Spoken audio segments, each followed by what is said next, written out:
Est-ce que vous ne vous faites pas trop d'ennemis? On ne se fait pas d'ennemis. Nous sommes dans une période de clarification. Chacun doit pouvoir choisir son camp et surtout l'assumer. Cela est très important. Mais par rapport au cas de monsieur du doyen Seydou Diallo, c'est que il y a une mauvaise foi, une mauvaise interprétation. Je vous ai dit tout à l'heure que notre objectif à nous, c'est de porter la Seydou Diallo à la magistrature suprême. Dans une élection régulière aujourd'hui en Guinée, nous savons qu'il va remporter toutes les échéances électorales dès le premier tour. Il faut préparer nos militants à aller à ce combat-là. Pour aller à ce combat et le gagner, il faut d'abord détenir votre carte électorale. Donc, c'est important pour nous qu'ils soient dedans. Aujourd'hui, par rapport à ce recensement, il y a beaucoup de problèmes. Pour Guinéens de l'étranger, jusqu'à présent, ils n'ont pas commencé, alors que ça a été annoncé pour le 30 avril. On se demande pourquoi.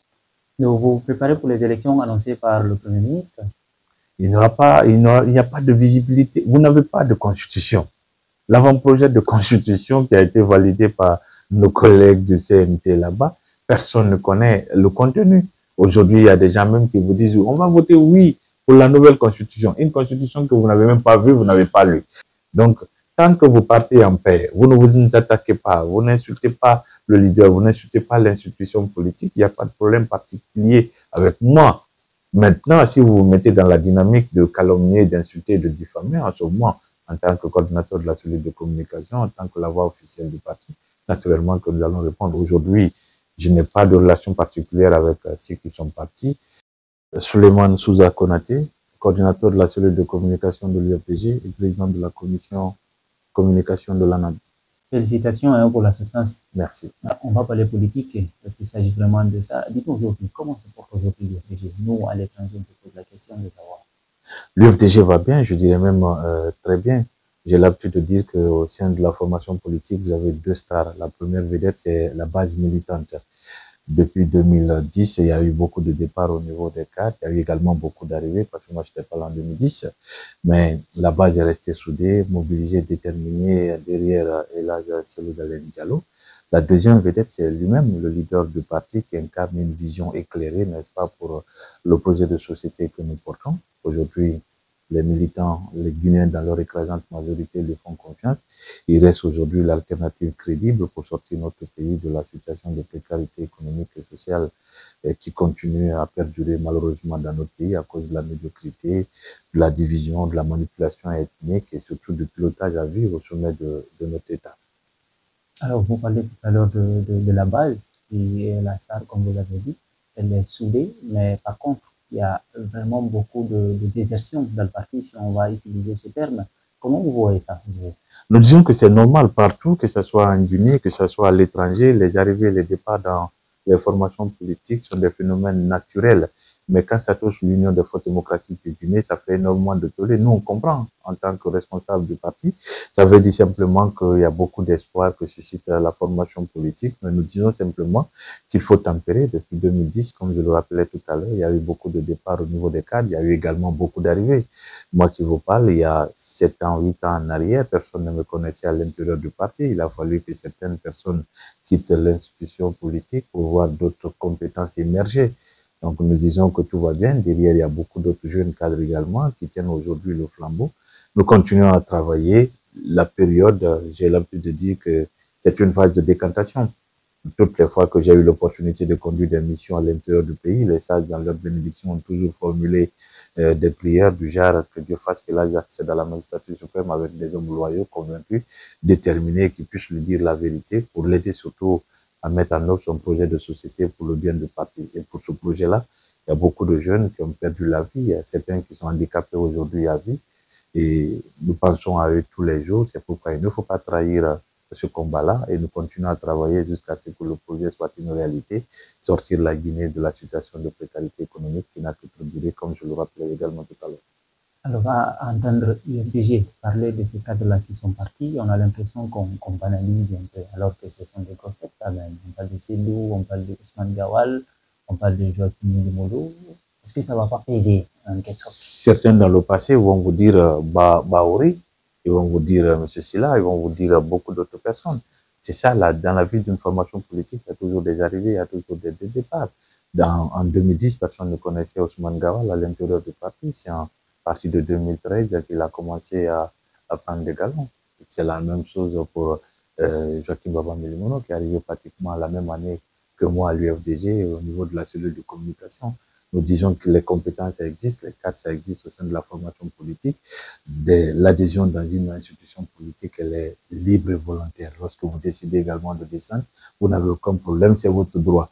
Mais ce qu'on ne comprend pas généralement, c'est que les autres qui quittent les autres formations politiques chez nous, ils ne s'attardent pas à leur bienfaiteur, ils ne s'attardent pas à leur établissement politique. Mais en Guinée, chaque fois qu'il y a des départs, les gens, comme pour prouver leur loyauté à leur nouveau maître, ils sont obligés d'attaquer Sylvain Diallo, ils sont obligés d'attaquer l'UFDG. C'est tout le différent qui existe entre nous. Sinon, nous comprenons leur acte, nous comprenons leur départ, c'est tout à fait naturel, c'est leur droit. Maintenant, nous autres, nous continuons à travailler pour que le projet de société puisse est une réalité parce que les Guinéens attendent beaucoup de la gouvernance de Alain Diallo. Je disais tout à l'heure que la Guinée va mal. Depuis 3 ans déjà, il y a plus de 35 000 jeunes qui ont quitté le pays pour aller en Occident à la recherche du bonheur parce que le CNRD est en train de leur priver cela dans leur pays. Parmi eux, il y a beaucoup qui sont morts dans le désert et dans les eaux froides de la Méditerranée. Nous pensons également à eux tous les jours. Aujourd'hui, la Guinée est le premier pays demandeur d'asile en France devant des pays en guerre comme l'Afghanistan, comme le Pakistan, la Somalie, ou même le Soudan. Aujourd'hui, vous avez 1857 Guinéens qui sont expulsés, menacés d'expulsion par les nouvelles autorités américaines. Tout ça parce que nous avons une gouvernance calamiteuse, un pilotage à vue au sommet de notre État. Donc, il est important aujourd'hui de renforcer la dynamique de l'UFDG et les militants l'ont compris. C'est pourquoi ils restent mobilisés, debout derrière et là, c'est d'Alain Diallo. Et nous restons convaincus que si nous obtenons les conditions d'une élection régulière et transparente, le prochain président de la Guinée sera là, Sylvain Diallo. Vous avez dressé le constat, il y a eu beaucoup qui sont sortis, des migrants et autres. Quelle est la sortie de crise, à votre avis? Quelle est la sortie de crise? Mais la clé c'est d'abord ceux qui tiennent aujourd'hui les rênes de pouvoir dans notre pays. Le 5 septembre, beaucoup d'engagements ont été tenus vis-à-vis du peuple guinéen, mais aussi vis-à-vis de la communauté internationale. Le général Mamadi Doumbouya l'a réitéré à plusieurs reprises que ni lui, ni aucun membre des organes de la transition ne peut être candidat. Cela a été matérialisé dans la charte de la transition, notamment dans les articles 46, 55 et 65. Aujourd'hui, les gens veulent l'amener à s'inscrire dans le sens de reniement. Et nous disons que c'est très dangereux parce qu'avant lui, il y a d'autres qui ont expérimenté cette piste, mais nous savons que ça a toujours fini mal et malheureusement, ça n'aide pas notre pays à avancer. Donc, il faut stabiliser la Guinée, il faut éviter à la Guinée de continuer à être tout le temps, n'est-ce pas, sur cette spirale de violence à répétition. J'ai l'habitude de dire dans mes interventions qu'il faut faire beaucoup attention, surtout quand on est cadre ou quand on est leader d'opinion en Guinée, parce que quand tu évalues avec objectivité les germes qui ont conduit d'autres peuples à la violence et à l'autodestruction. Tu vois les mêmes réalités chez toi, tu alertes, tu interpelles pour que ceux qui tiennent le pouvoir comprennent la nécessité d'ouvrir rapidement un cadre de dialogue pour que la transition puisse se passer dans les meilleures conditions. Une période de transition, ça veut dire que personne n'a la légitimité. On peut prendre les armes un jour et chasser du pouvoir un président de la République, mais on ne peut pas éternellement prendre les armes pour gouverner. Gouverner, ça demande beaucoup de compétences, beaucoup de réflexion, beaucoup d'autres matières, n'est-ce pas, pour permettre, n'est-ce pas, à la gouvernance d'aider le pays à aller dans le sens, n'est-ce pas, de progrès. Mais malheureusement, c'est pas ce qui est actuellement visible. Nous ne demandons rien à la gouvernance militaire, c'est parce que ce n'est pas le travail. La transition n'a que 2 objectifs principalement: gérer les affaires courantes, créer un cadre de dialogue inclusif avec les principaux acteurs politiques et sociaux du pays et aller dans le sens, n'est-ce pas, d'un retour rapide et apaisé à l'ordre constitutionnel. C'est tout ce que nous demandons aujourd'hui. Donc, quand vous me posez la question, quelle est la clé? La clé, c'est d'abord de comprendre que les Guinéens n'acceptent pas, ils n'accepteront pas la candidature du général Mamadi Doumbouya. Ils l'ont refusé à Dadis, ils l'ont refusé à d'autres personnes avant le général. Ils vont continuer à refuser parce que c'est des choses qui ne vont pas aider notre pays à aller de l'avant. Ce qu'il faut faire, c'est d'accepter rapidement ce couloir de discussion avec les principaux acteurs politiques et sociaux et arrêter surtout cette spirale de violence. Aujourd'hui, les kidnappings, les détentions arbitraires sont devenus des normes sous le CNRD. C'est inacceptable tout ça. Donc, mais on voit il y a des mouvements de soutien qui naissent ça et là. Est-ce que ça ne va pas être différent de Dadis? Moi, j'étais là en 2009. C'est les mêmes mouvements de soutien qu'on a vu un peu partout. Dadis sous la mort, Dadis doit rester, Dadis doit... Ça a toujours commencé comme ça. Le général, quand il est arrivé, il a plusieurs fois rappelé que il faut finir avec le culte de la personnalité. Il a rappelé que les mouvements de soutien n'avaient pas besoin. Les manifestations artistiques et culturelles, n'est-ce pas, pour le plébiscité n'avait pas besoin parce que c'est tout ce qui a mis le pays en retard. Et à l'époque, on avait dit qu'il avait raison de prendre des décisions de cette nature. Aujourd'hui, tous les mouvements de soutien qui sont créés, c'est géré par qui? Par des directeurs, par des ministres. Et tout ça, c'est favoriser la corruption, le détournement, l'enrichissement illicite.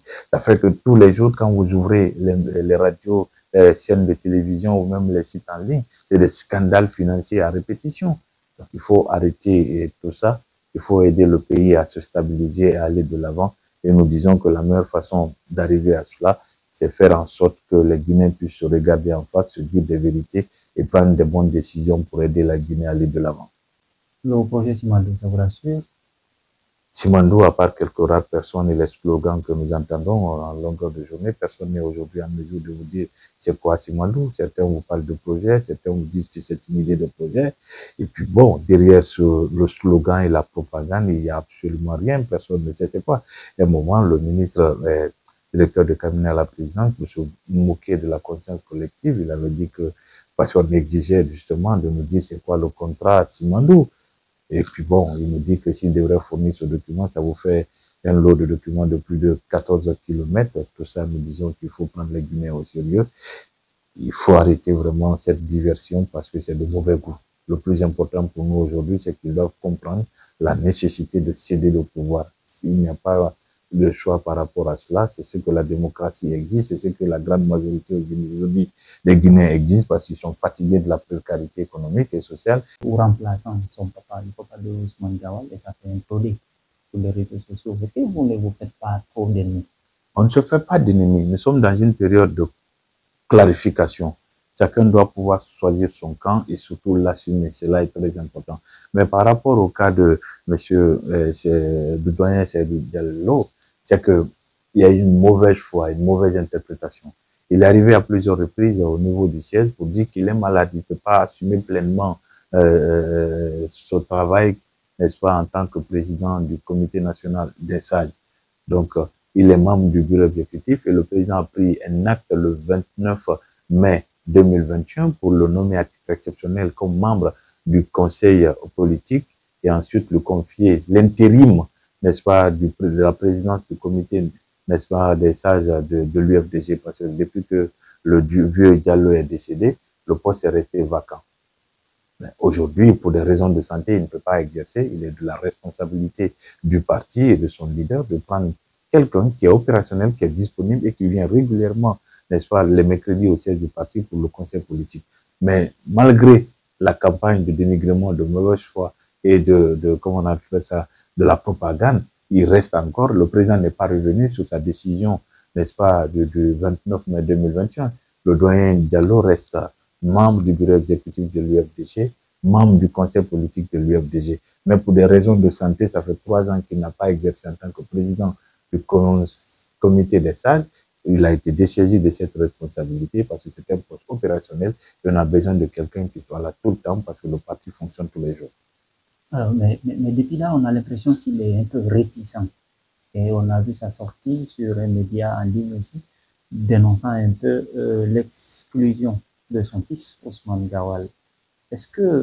Comment vous voyez ça? Est-ce qu'il joue le double jeu ou bien Le jour où Ousmane a été exclu, dans les conditions régulières, il était au siège du parti et il faisait partie des rares personnes qui se sont abstenues. Il n'a pas dit qu'il est contre, il n'a pas dit qu'il est pour, il s'est simplement abstenu.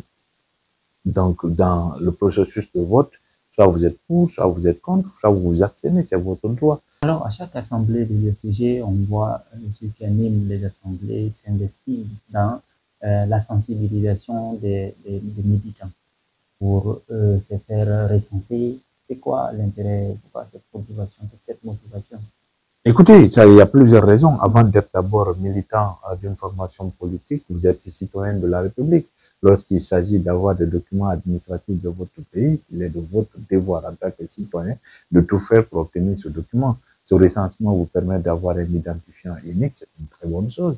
Nous ne sommes pas contre. Ça vous permet également d'avoir votre carte électorale. Dans une démocratie qui fonctionne, votre carte électorale vous donne le pouvoir de sanctionner une politique publique, de sanctionner une gouvernance, de sanctionner des cadres véreux qui contribuent tous les jours au maintien de notre pays dans des situations de difficulté. Je vous ai dit tout à l'heure que notre objectif à nous, c'est de porter la Soudan Diallo à la magistrature suprême. Dans une élection régulière aujourd'hui en Guinée, nous savons qu'il va remporter toutes les échéances électorales dès le premier tour. Il faut préparer nos militants à aller à ce combat-là. Pour aller à ce combat et le gagner, il faut d'abord détenir votre carte électorale. Donc, c'est important pour nous qu'ils soient dedans. Mais j'aimerais rappeler un peu ce désaccord qui est né à partir de cette question du fichier électoral. Je l'ai abordé la semaine dernière à l'occasion de notre Assemblée générale. À la prise du pouvoir par le CNRD, on a expliqué longuement aux jeunes militaires qu'il y a un fichier électoral qui est disponible en Guinée. Ce fichier a été assaini grâce au concours de l'OIF et de nos partenaires de la CEDEAO.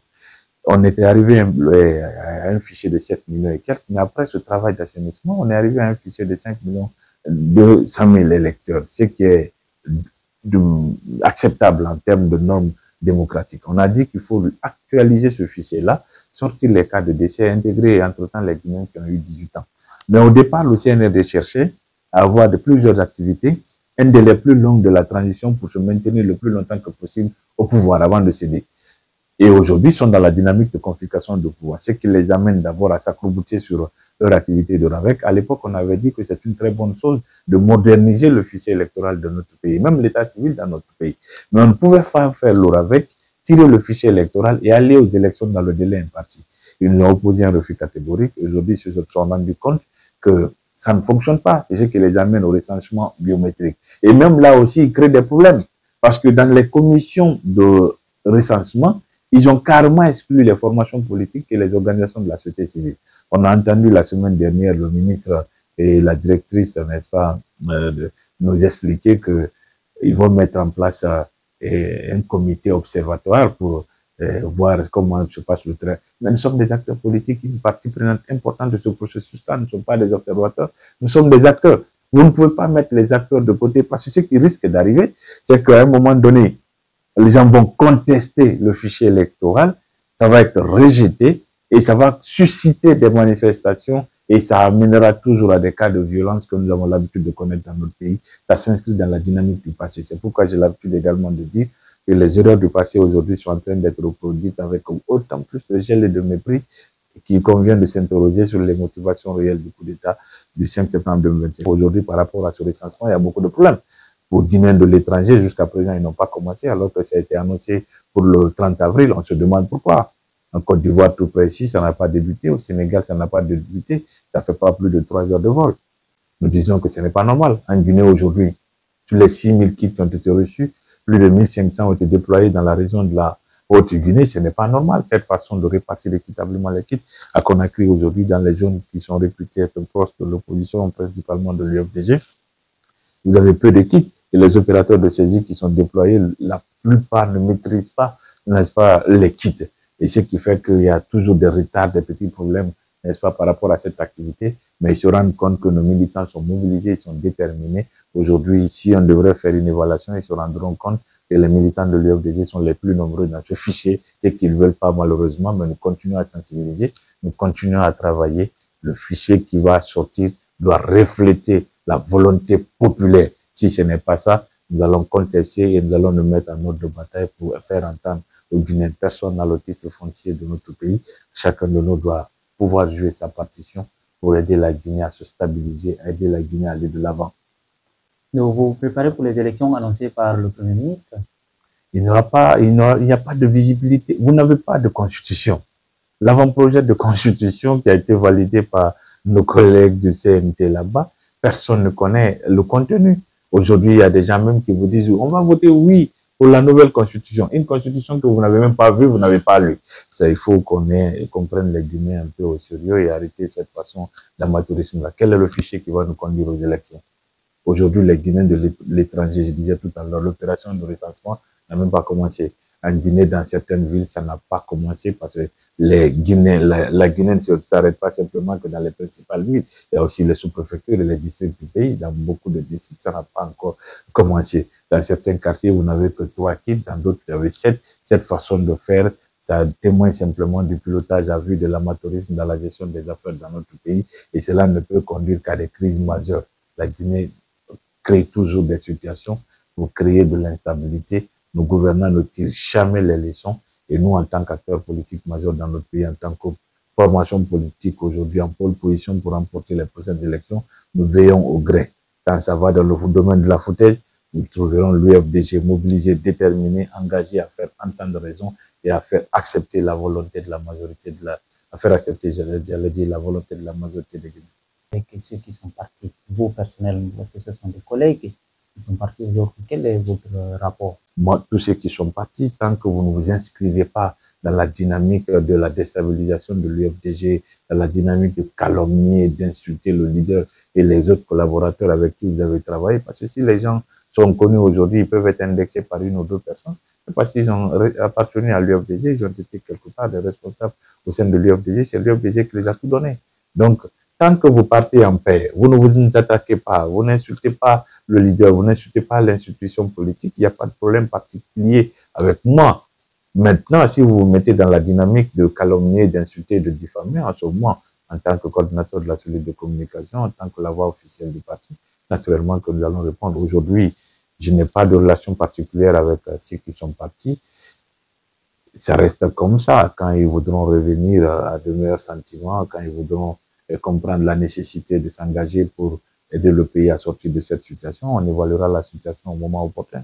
Il continue toujours à desservir l'UFDG de ses forces. Est-ce que il y a toujours vous savez, des connaissances des négociations encore, ou bien ça, mais ça ne finit pas. C'est un secret de polichinelle. Aujourd'hui, des milliards sont investis pour déstabiliser le parti. Ça commence d'abord par le débauchage des cadres, ensuite par corrompre certains cadres, n'est-ce pas, dans les structures comme les fédérations électriques. Ça, je ne sais pas si les négociations continuent ou pas, mais je reste sûr d'une chose, c'est la mobilisation, la détermination, l'engagement de la base militante à porter la Soldat Diallo à la magistrature suprême. Je l'ai dit tout à l'heure, depuis 2009-2010, vous avez connu des départs au sein de l'UFDG, mais il y a toujours eu des cadres qui émergent. Il y a 7 ans, 8 ans, je l'ai dit également tout à l'heure, personne ne me connaissait à l'intérieur du parti. Il a fallu que certains bougent pour connaître d'autres figures. Aujourd'hui, derrière, vous avez des millions de jeunes engagés au sein du parti, à l'étranger comme à l'intérieur du parti, et qui attendent leur opportunité pour montrer de quoi ils sont capables. Le parti a réussi une chose, c'est de former des cadres, c'est de maintenir des jeunes cadres à l'intérieur du dispositif. Pour le moment, tout va tranquille. J'ai l'habitude de dire également, tant que vous êtes à l'intérieur du système, vous pensez que vous êtes intouchable, vous êtes irremplaçable. Dès lors que vous bougez, vous vous rendez compte que des cadres existent, le parti ne s'arrête pas. Nous continuons à travailler, nous continuons à fonctionner.